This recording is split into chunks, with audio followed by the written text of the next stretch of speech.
The nature of human mind is such that if we can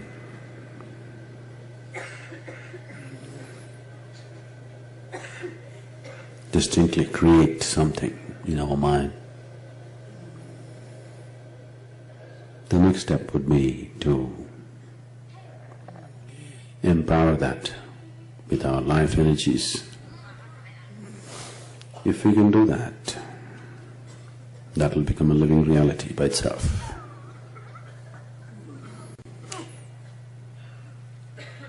Most human beings have lost this power to be able to create,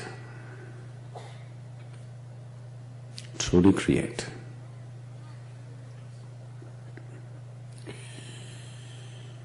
Because mind has become listless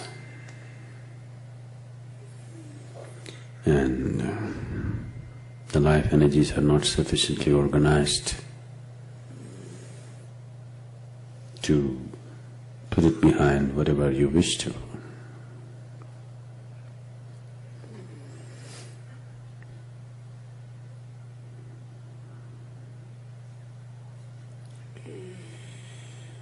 The whole science of Tantra Yoga is just this. I know in this part of the world, if I utter the word Tantra, people are thinking about acrobatic sexuality. It's truly a sacrilege that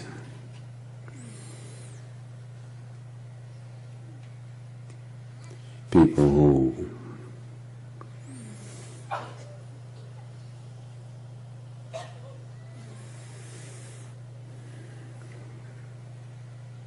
generally visit India for a month or two at the most become experts in Tantra and write books about it. Tantra means, literally means a technology.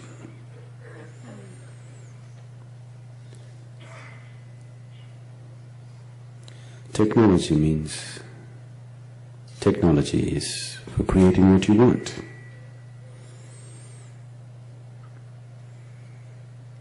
If the physical technologies that we know around us, they're all about creating physical situations the way we want it.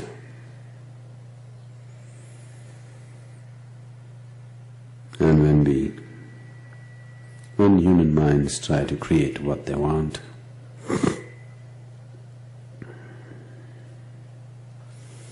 they'll ask for many things.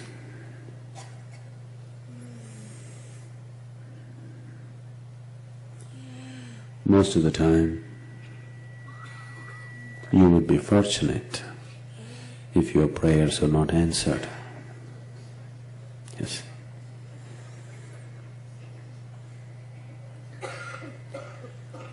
If all your prayers were answered, your life would be truly a disaster. Fortunately, most of them are not answered.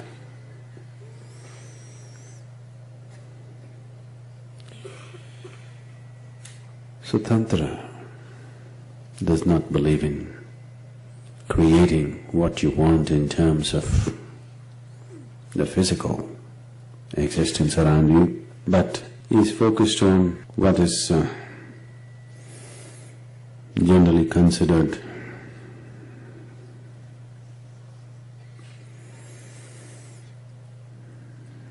maybe you would call it paranormal, in creating forms and identities which will function way beyond your own intelligence.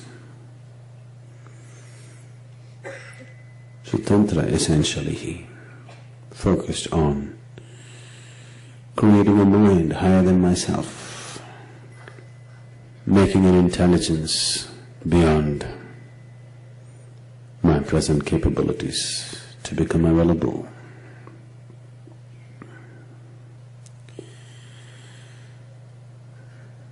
The process of creating this, the technology of making this happen,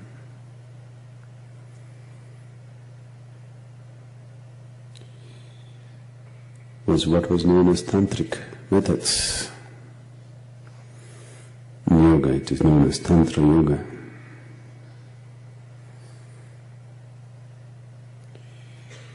Learning to use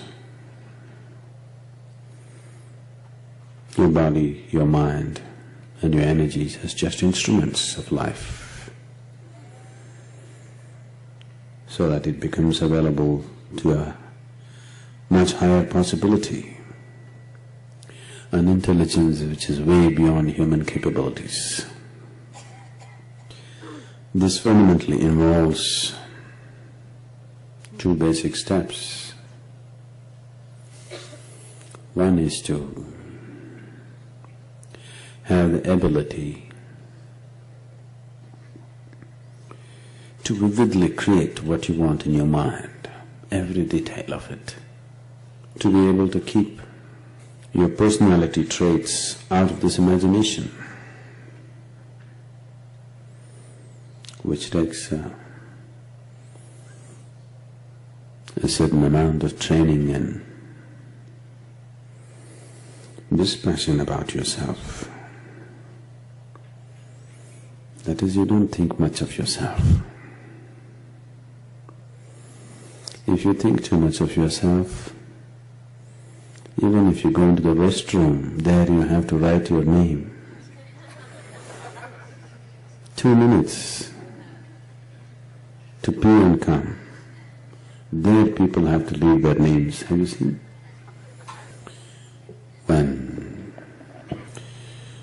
When there is a certain sense of inadequacy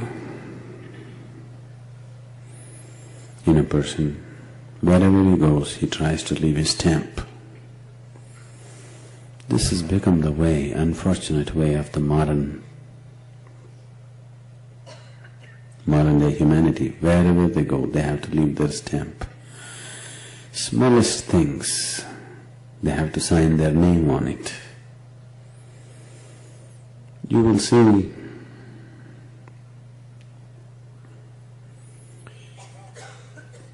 in the Eastern cultures this was considered an absolute sacrilege, trying to leave your name on something. But these days they're also in the bathrooms, they're writing. The greatest temples that were built, masterpieces of art, nobody will know who is the master builder. His name is never there. That's one thing he will not do, put his name on it. Oh, this was built at this time, everything they know. Maybe the king who funded the temple, his name will be known. But the artist, the man who created it, his name will not be anywhere. This may seem very unfair for a Western mind. A man who did such a job, his name should have been established. But the man who created it is made such a way that he would be absolutely insulted if his name was put on a temple. So if one wants to have this capability of being able to create, truly able to create as Creator did, the most fundamental thing is to be able to keep your personality off your imagination. It takes a certain amount of sadhana. It takes a certain amount of preparation for a person to be like this, that he can extensively use his mind without imposing his personality upon it.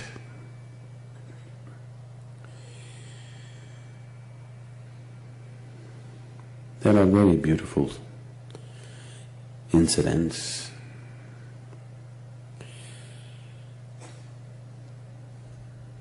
There was a South Indian sage, his name was Pusalar. The king in the town built a huge Shiva temple. It took many years to build this temple. And the next day was the opening ceremony for his temple, which was his lifetime's ambition. He put much money and effort to build this great temple. Next day is inauguration of the temple. But that night, Shiva appeared in his dream and said, I will not be able to come to your temple's inauguration because Pusalar has built another temple. I need to go there. He is also opening it tomorrow. King woke up with a fright because this temple, he has tried to build it for so many years and spent so much money and effort. And Shiva says he has to go to some other temple built by Pusalar in the same town. Who is this Pusalar and which is this temple that I do not know about? So they went searching for Pusalar. After much search, they found Pusalar in a small hut, a cobbler by profession. Those days, not a profession that was looked up to, but looked down upon. So the king went there and asked, where is your temple? Shiva says, he's going to go to your temple, not mine. Where is it? Pusalar said, I just built it in my mind.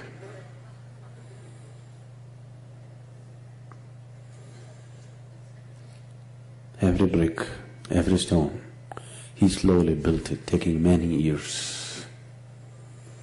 And that is more of a reality than what you build with stone and brick. Once you build this, there is another step of empowering it with life energies, infusing it with life energies, so that it becomes a live process by itself. The tantric traditions in India have a variety of gods, especially goddesses. These goddesses were created by people.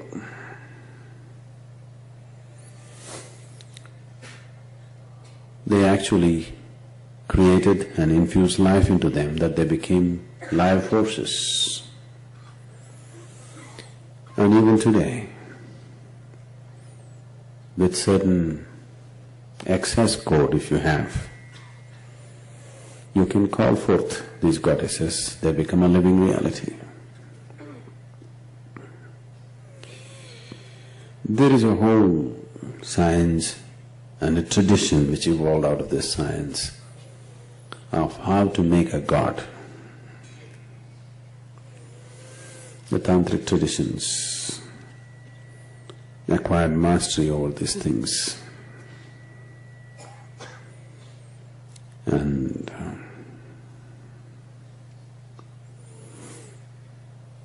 generally, if I go into the details of this, it will be very hard to digest. Generally, always they created very powerful, hideous forms. Very few people created beautiful forms. All others intentionally created very hideous forms. Because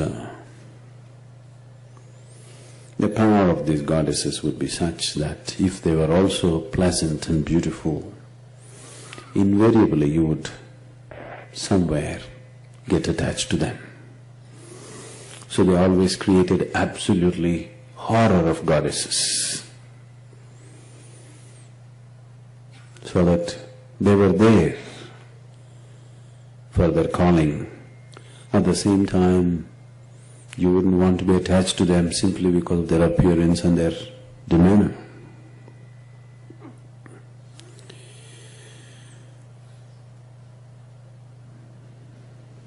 When I was just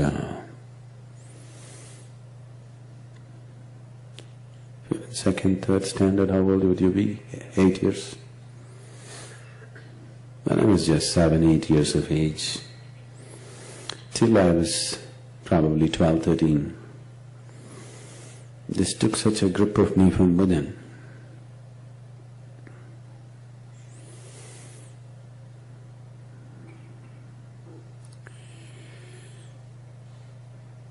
There was another boy who was about 2 years or a year younger to me.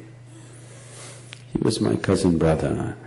They came from a village, so he was sent to our family where my father is supposed to be a very strict taskmaster, so they thought the boy will study better here than there. So they sent this boy to study with us. He was just a year younger to me.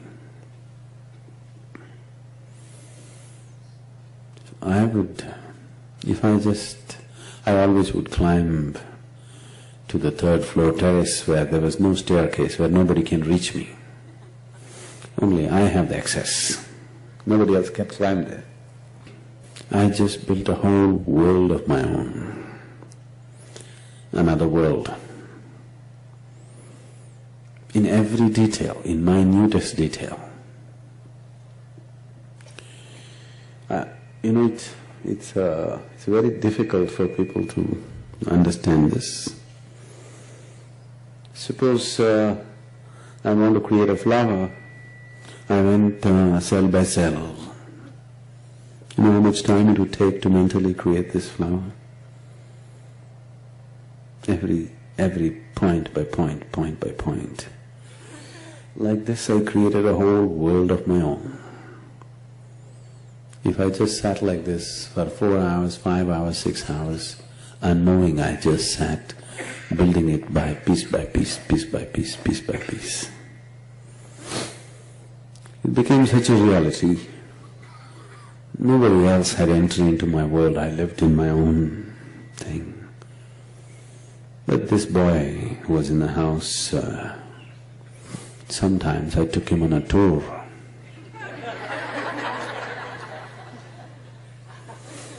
And the boy went so crazy. He got so attached to me. He wants to go there every day. If I don't take him, he will start crying. Then my mother asking me, what are you doing to him?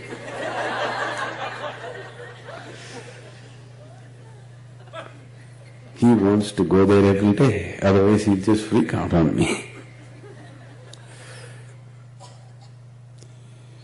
If one has the necessary stability to remove his person from the activity that he does, if you can completely eliminate your person from whatever you do, suddenly you can raise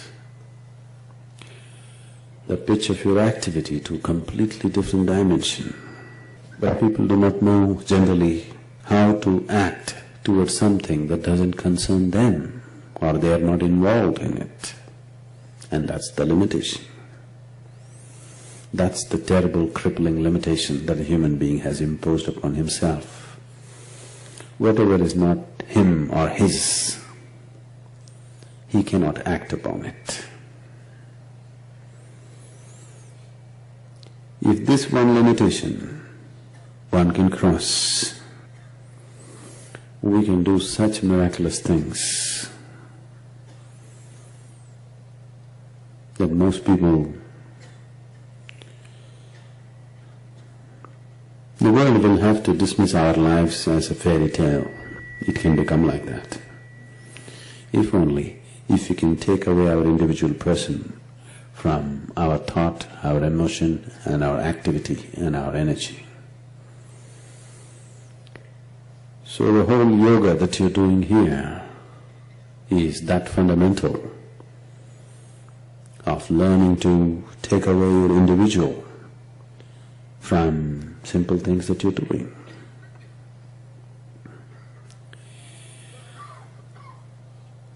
A very deep reverse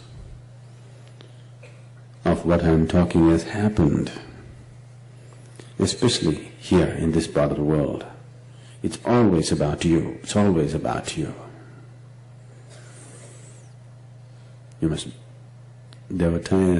At one time they were preaching, you must believe in God. Now they are preaching, you must believe in yourself. That was bad enough. This is horrible. If I don't believe in myself, how can I be confident?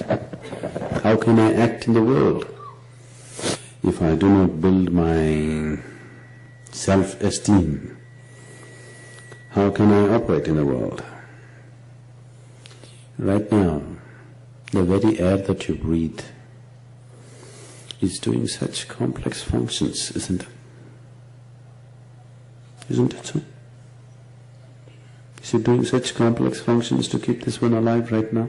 The very air that you breathe. Does it have any self-esteem? If it had, it would go into your lungs and tickle you and do something else with you.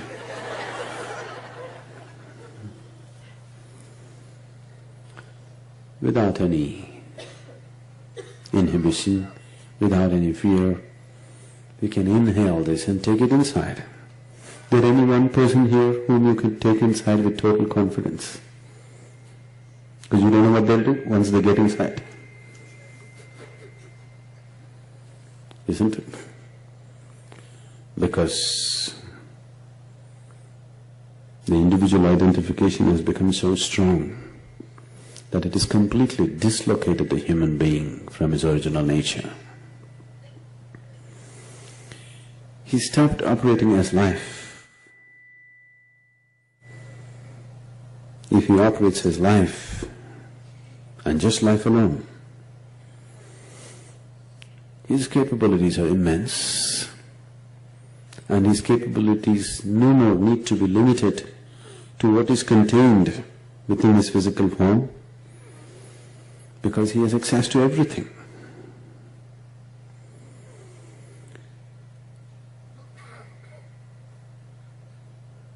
So the whole Tantra Yoga is about this, about breaking the individual shell, so that what you do doesn't happen as a petty individual, but happens as a whole.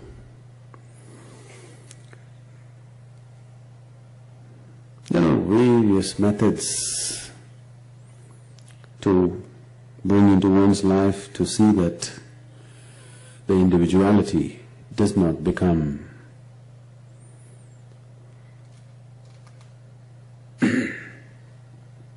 something that you have to trip on every moment of your life.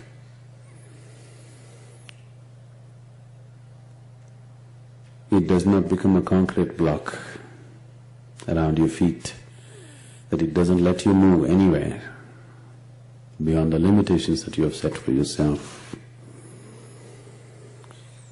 A few simple methods we have started with these first 2 or 3 programs.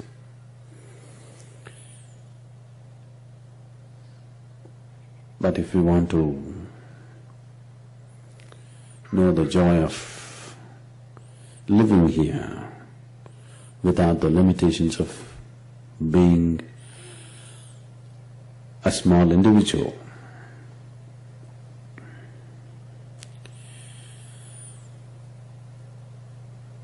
then we have to do something more active.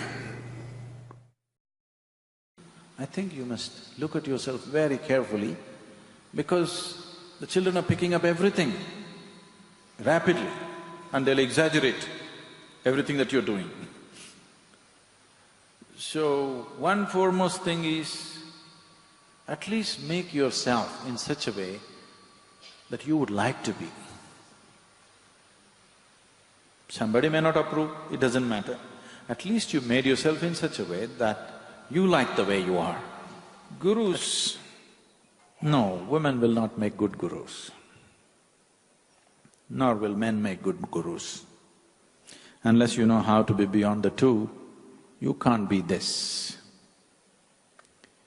If you're a man or a woman, if you're stuck with your gender, then there's no chance of being a guru because you're looking at the mechanics of life in a completely different way.